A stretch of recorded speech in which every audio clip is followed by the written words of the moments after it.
jangan terlalu gampang menerakakan orang lain. Karena justru Rasul begitu mudah untuk mensurgakan umat-umatnya.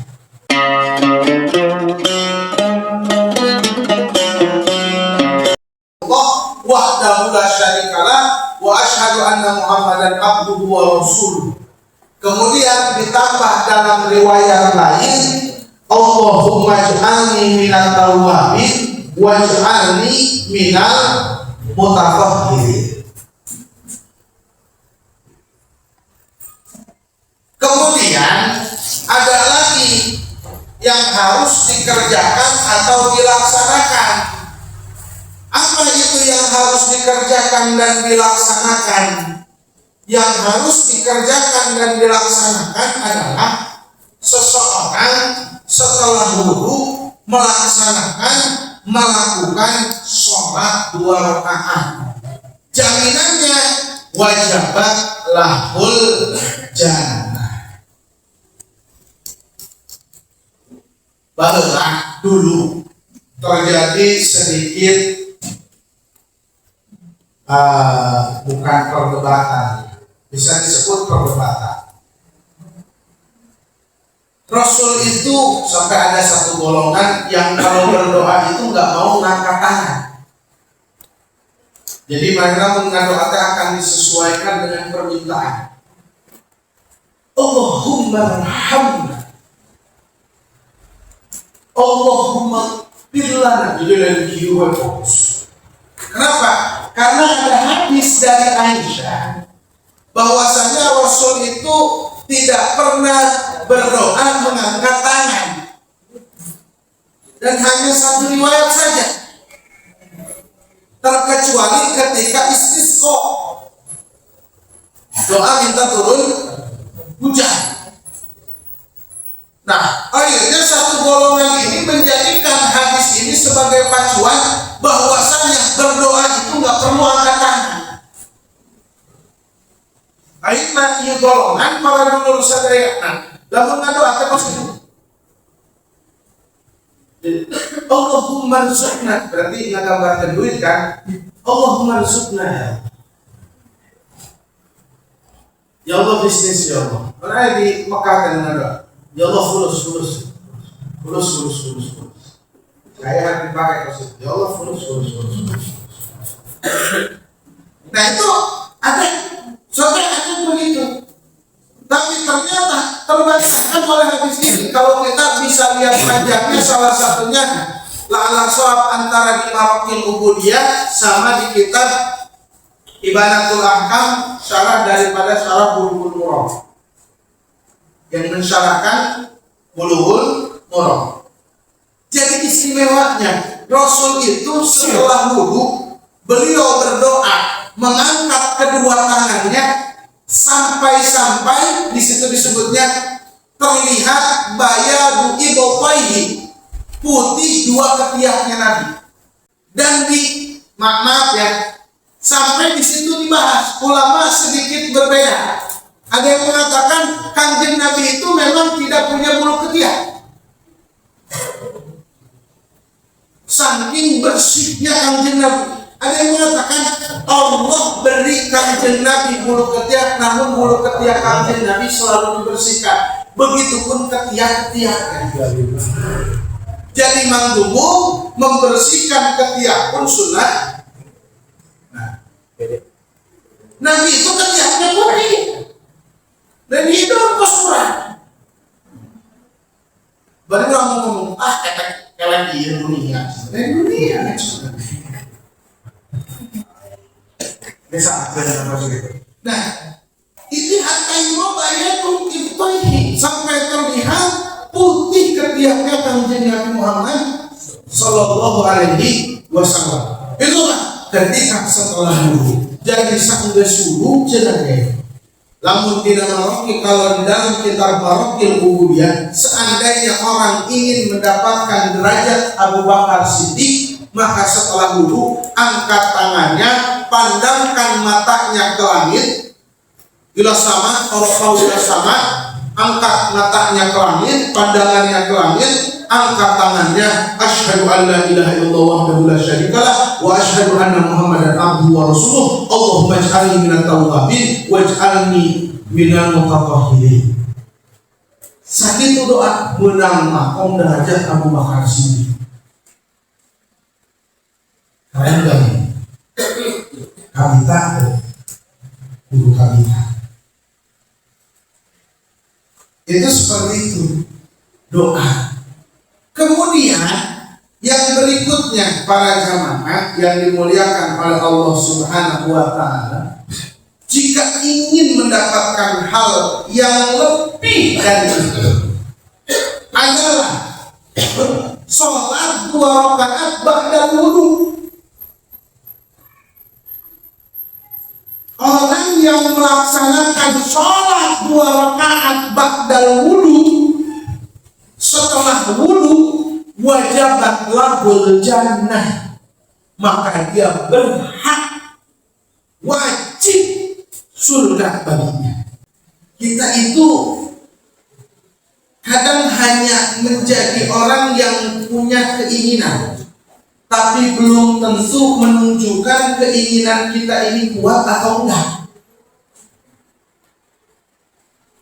Nah, keinginan kuat atau tidaknya bisa dilihat secara tingkah laku dan perilaku kita. Nggak bisa cukup omongan saja, nggak bisa cukup perkataan saja. Sekarang kalau mau ditanya, contoh, Mang Paling pengen nggak masuk surga?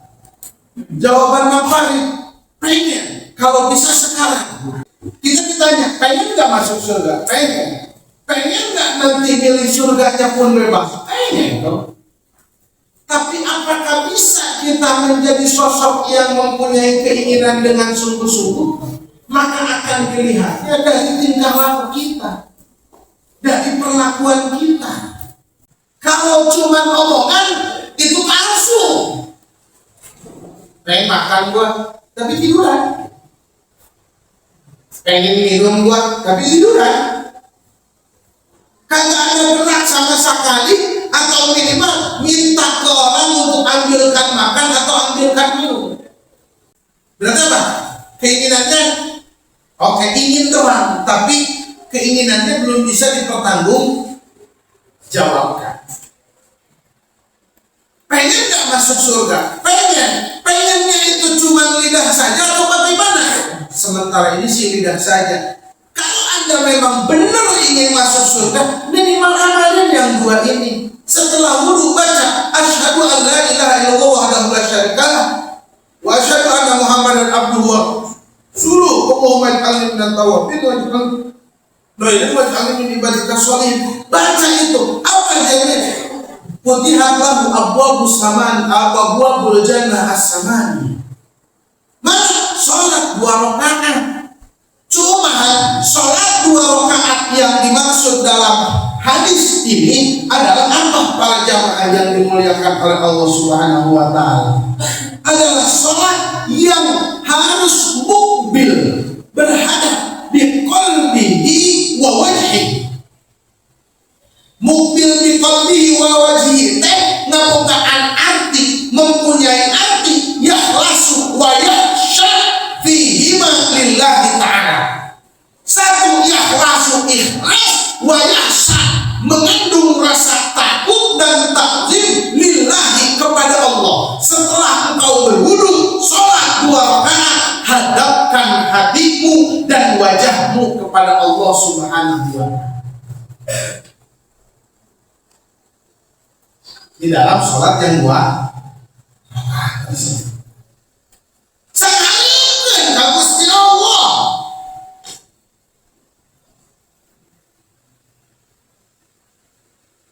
Tunjukkan. Nah, kemudian ada bahasa di sini. Kenapa? Yuqbilu biqalbihi wa wajhihi, menghadapkan dengan hati dan wajah. Karena ciri kehusuan seseorang biasanya bisa dinilai dari wajah. Makanya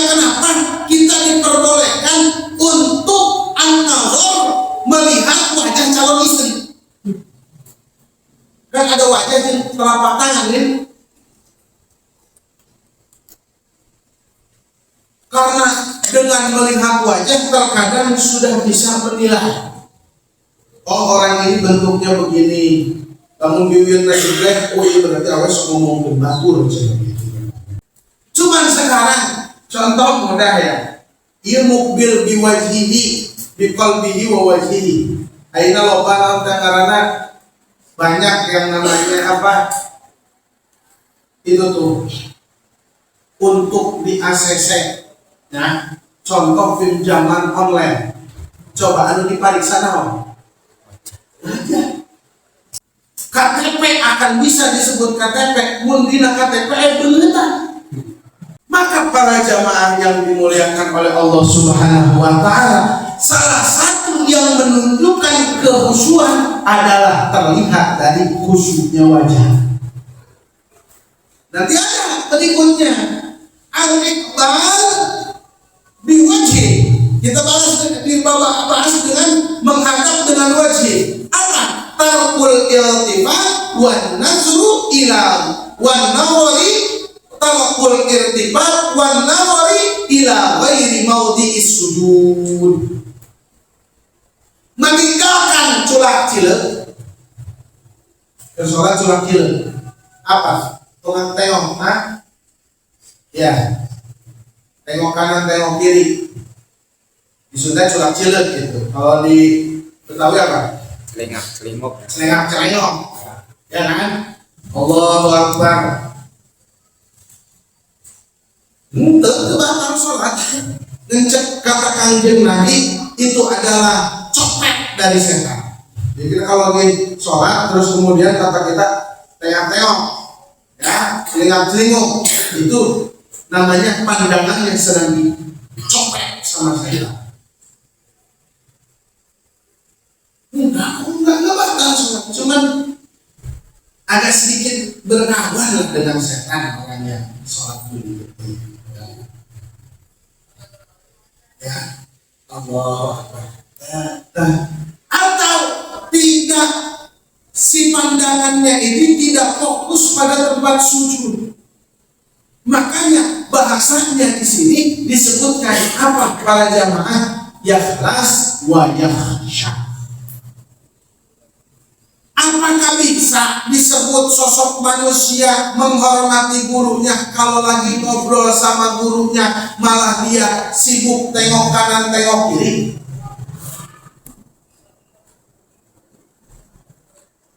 Coba orang pun video call bisa si ayah. Ya dari mana? Hah? Orang berdiri itu terkecuali mungkin ya yang lirik kanan lirik kirinya memang sudah ketentuan dari Allah. Ayah kan anu matana hiji lempeng hiji ka kiri. Ngobrol jeung guru gitu. Jadi sopan amat sini. Mungkin dia punya dua sisi. Nah, kembali lagi para jamaah yang dimuliakan oleh Allah Subhanahu wa taala. Yakhsha. Kemudian apa? Yakhlas wa yakhsha. Bil qalbi, ini baru dengan hati ini. Mukbilan bil qalbi. Apa? Qat'ul fikri anhu bima siwal ibadah. Minimal ke ngomong ibadah heula. Fokus dalam beribadah. Dalam artian apa? Ketika sholat hatinya tahu kalau dia sedang takbiratul ihram. Hatinya tahu kalau dia sedang sujud. Hatinya tahu kalau dia sedang ruku. Hatinya tahu kalau dia sedang beribadah. Qat'ul fikri, ai urang loba keneh boro-boro di kotak pikrina. Boro-boro diputus pemikiran kitanya. Justru ketika sholat malah makin ingat apa? Allahu Akbar. Kunci motor nih. Sebelum sholat nyariin kunci motor kagak ketemu, pas sholat ketemu. Allahu Akbar. Ya Allah, di celana lepis. Tadi yang habis kata Ustaz ini saya kasih ini. Ya Allah, ternyata di celana lepis. Ya Allah, yang tadi habis ketemu si Anu katanya sengaja lepas sarung tapi pakai lepis dulu bentaran gitu biar kagak terlalu disangka ustad lah.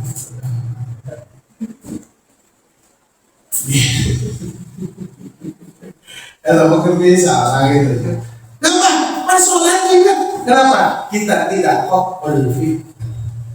Ya kadang kita justru makin banyak mengingat dunia. Bahkan kesadetik sholat lagi mudah dunia. Nah, para jamaah yang dimuliakan oleh Allah Subhanahu wa taala, tarkul iltifa wa qat'ul fikri fi ma siwal ibadah. Fokus berarti dalam ibadah. Wajabat lahul jannah, maka wajib baginya mendapatkan surga. Ada beberapa catatan. Realisasikan keinginan kita dengan mempunyai keinginan yang besar terhadap surga. Besarkan rasa takut kita terhadap neraka. Yang berikutnya, jangan terlalu gampang menerakakan orang lain. Karena justru Rasul begitu mudah untuk mensurgakan umat-umatnya. Ayo Rasul umat ayo kadang-kadang masuk surga, kadang-kadang ayo masuk surga, kadang-kadang umat ayo masuk surga. Ayo kerja jadi ustaz cara kata neraka deui. Nah, tong ngababarikeun jelema karena neraka harus membuat apa? Kenapa hadis ini menjelaskan tentang itu semua? Seperti itu. Berikutnya para jemaah di sini menjelaskan tentang bagaimana besarnya fadilah zikir yang datang dari Rasul serta fadilah sholat 2 rakaat. Bahkan dulu pernah diceritakan ada seseorang yang datang kepada Abdullah bin Ali Al-Haddad. Imam Abdullah bin Ali Al-Haddad.